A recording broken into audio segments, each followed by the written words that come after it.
Assalamualaikum warahmatullahi wabarakatuh. Puji syukur kita panjatkan kehadirat Allah Subhanahu wa Ta'ala, karena atas rahmat dan karunia-Nya saya dapat menyelesaikan tugas ini dengan baik.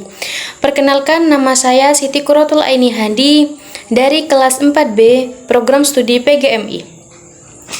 Pada kesempatan ini saya akan mempresentasikan tugas ujian tengah semester mata kuliah evaluasi pembelajaran di MI yang diampu oleh Ustadzah Nur Fatimah MPD dengan judul Langkah Penyusunan Instrumen dan Penilaian Berbasis Kelas atau PBK dalam implementasi kurikulum Merdeka.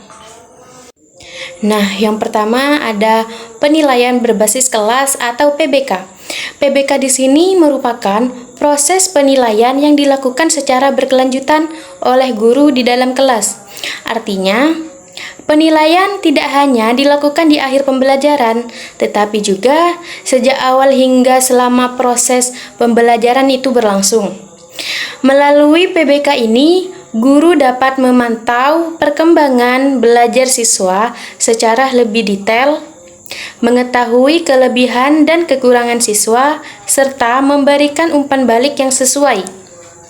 Dengan demikian, penilaian tidak hanya berfungsi sebagai alat ukur, tetapi juga sebagai sarana untuk meningkatkan kualitas pembelajaran.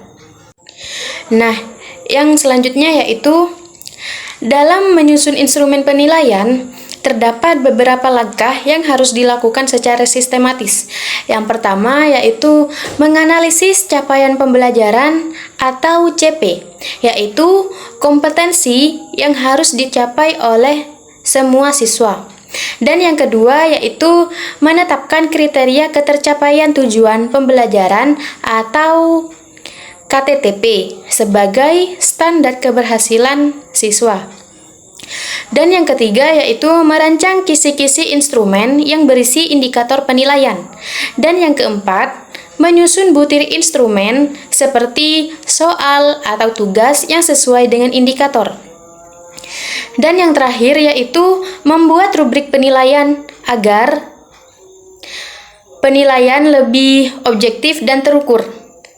Dan yang terakhir yaitu melakukan uji coba serta revisi instrumen agar instrumen yang digunakan benar-benar valid dan sesuai dengan tujuan pembelajaran. Nah, pembahasan yang ketiga yaitu jenis asesmen.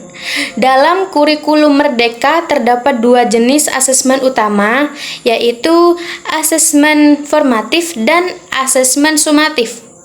Asesmen formatif dilakukan di awal selama proses pembelajaran itu berlangsung. Asesmen ini meliputi asesmen diagnostik untuk mengetahui kemampuan awal siswa, serta asesmen proses untuk memantau perkembangan belajar. Sedangkan asesmen sumatif dilakukan di akhir pembelajaran, seperti akhir materi atau akhir semester, untuk mengetahui sejauh mana siswa telah mencapai tujuan pembelajaran. Pembahasan yang selanjutnya yaitu pelaksanaan PBK. Pelaksanaan penilaian berbasis kelas ini dilakukan melalui beberapa tahapan. Yang pertama adalah perencanaan, yaitu guru merancang penilaian yang akan dilakukan.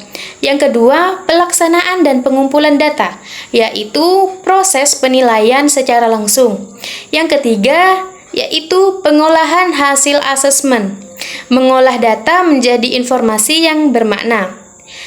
Yang keempat adalah analisis dan tindak lanjut, yaitu menentukan langkah seperti remedial atau pengayaan. Dan yang terakhir adalah pelaporan hasil penilaian kepada siswa maupun pihak terkait. Beberapa contoh instrumen penilaian dalam PBK yaitu rubrik penilaian yang digunakan untuk menilai tingkat kemampuan siswa secara bertahap. Yang kedua yaitu checklist yang berfungsi untuk mencatat pencapaian indikator oleh siswa. Yang ketiga ada catatan anekdot, yaitu catatan guru mengenai perilaku atau kejadian penting siswa. dan grafik perkembangan, yaitu digunakan untuk melihat kemampuan belajar siswa dari waktu ke waktu. Dengan menggunakan berbagai instrumen ini, guru dapat memperoleh gambaran yang lebih lengkap mengenai kemampuan siswa.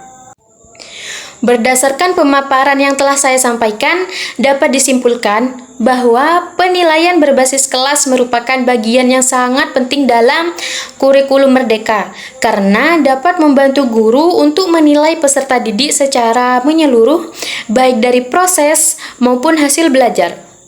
Dengan penyusunan instrumen yang tepat serta pelaksanaan yang sistematis, penilaian dapat menjadi alat yang efektif untuk meningkatkan kualitas pembelajaran di madrasah ibtidaiyah. Demikian presentasi tugas ujian tengah semester mata kuliah evaluasi pembelajaran di MI yang dapat saya sampaikan.